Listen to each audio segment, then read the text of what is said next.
Hello नमस्ते welcome to IGNOU विद्या। हम पढ़ रहे हैं EHI 05 India from mid 18th century to mid 19th century का पार्ट 15 डिस्कस करेंगे the third Carnatic war. Third Carnatic war को बैटल ऑफ वांडीवश के नाम से भी जानते हैं। दरअसल देखो, फर्स्ट कार्नेटिक वार की जो लड़ाई इंडिया में हमें देखने को मिलती है वो उसकी जड़ें कहाँ पर थी? यूरोप में थी। सेकंड की जो लड़ाई थी वो लोकल डिस्प्यूट्स का फायदा उठाते हुए हुई, लेकिन जो थर्ड कार्नेटिक वार थी उसकी भी जड़ यूरोप से थी। अब ब्रिटेन और फ्रांस यहाँ पर ऑपोजिट साइड पे थे। तो दरअसल हुआ क्या था? यूरोप में ऑस्ट्रेलिया चाहता था कि वो रिकवर कर ले सिलेशिया को, और इसकी वजह से 7 साल का एक लड़ाई स्टार्ट हो गई थी, और जिसके प्रभाव हमको ब्रिटेन और फ्रांस के थर्ड कार्नेटिक वार के रूप में इंडिया में देखने को मिलते हैं। 1758 में फ्रांस आर्मी के जो जनरल होते हैं काउंट थॉमस आर्थर दी लैली, ये कैप्चर कर लेते हैं इंग्लिश के बहुत सारे फोर्ट्स को, और उनमें से एक होता है सेंट डेविड एंड विजयनगरम को भी कैप्चर किया जाता है 1758 में। लेकिन ये नहीं जानते थे कि इस दौरान जो बंगाल है वहां पर बैटल ऑफ प्लासी को जीत चुके हैं ब्रिटिश लोग, और वो काफी पावरफुल और पैसे वाले हो चुके हैं। ठीक है, काउंट दी ने क्या किया? मद्रास पे घेरा बांध लिया, कब्जा कर लिया। लेकिन जैसे ही बंगाल से ब्रिटिश फोर्सेस आई तो उनको मद्रास से भागना पड़ा। ठीक है, क्योंकि वो ब्रिटिश फोर्सेस का सामना नहीं कर सकते थे। काउंट दी ने अपनी हेल्प के लिए बुसी को बुला लिया। ठीक है, अब ये बुसी कौन था? ये इनका एक फ्रेंड टाइप का मान लो, जो हैदराबाद में उस टाइम पे काम संभाल रहा था, रूल कर रहा था हैदराबाद में। अब जैसे ही बुसी हैदराबाद को छोड़ के गया, ब्रिटिश ने हैदराबाद का रीजन कैप्चर कर लिया, जो कि बहुत बुरा रहा। किसके लिए? फ्रेंच आर्मी के लिए बहुत बुरा रहा, क्योंकि हैदराबाद का सिरकार वाला पोर्शन है जो कोस्टल लाइन है, ये पूरा हैदराबाद का रीजन उड़ीसा तक फैला हुआ ये पूरा एरिया था। ठीक है, तो कोस्टल लाइन ही चाहिए थी इनको ट्रेड के लिए, तो वो अब फ्रांस के हाथ से चला गया था।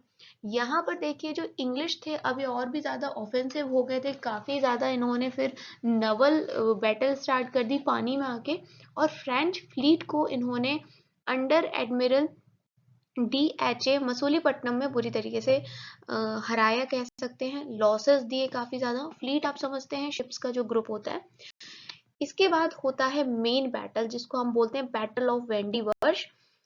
ये एक डिसीसिव बैटल थी, का थर्ड कार्नेटिक वॉर के नाम से भी हम इसे जानते हैं, और इसमें इंग्लिश की जीत हो जाती है जनवरी 22 1760। ये जगह वेंडीवश पे लड़ी गई थी तमिलनाडु में, इसलिए इसका नाम बैटल ऑफ वांडीवश पड़ गया है। ठीक है, और इसी के साथ कहीं ना कहीं हम देखते हैं कि फ्रांस का जो ये पॉलिटिकल टेरिटरी वाला एंगल था वो इंडिया से खत्म हो जाता है। ठीक है, एकमात्र ट्रेडिंग कंपनी बनके अब फ्रांस रह जाएगा।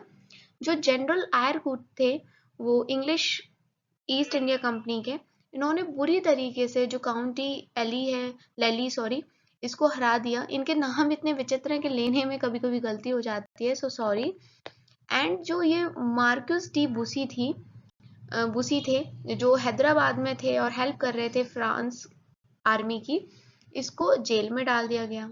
ठीक है, पौंडीचेरी को काफी लंबे समय तक काउंटी लैली के द्वारा बचाया गया था, लेकिन बाद में जाके उनको सरेंडर करना ही पड़ा था जनवरी 16 1761 तक।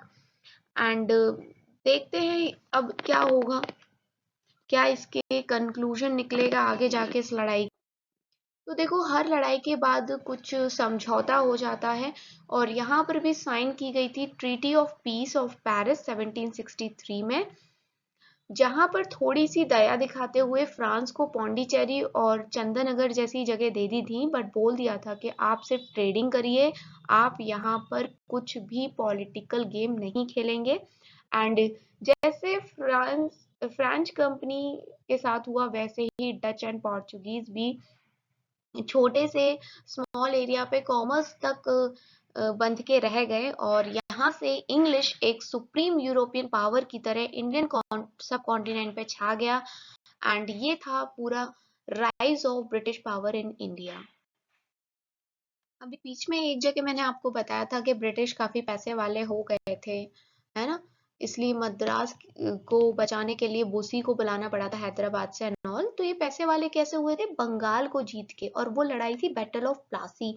वो पढ़ना भी बहुत जरूरी है, battle of Plassey and battle of Buxar, जिसने हमारे इतिहास को बदला। क्योंकि जब इनके पास पैसा आया तो ये और भी ज्यादा पावरफुल हो गए, बहुत ज्यादा रेवेन्यू इन्होंने कमाया है बंगाल से। तो मैं नेक्स्ट वीडियो जो लेके आऊंगी वो battle of Plassey then battle of Buxar, इस तरीके से मेरी वीडियो आएंगी। कमेंट जरूर करिए, लाइक तो कर ही देंगे आप।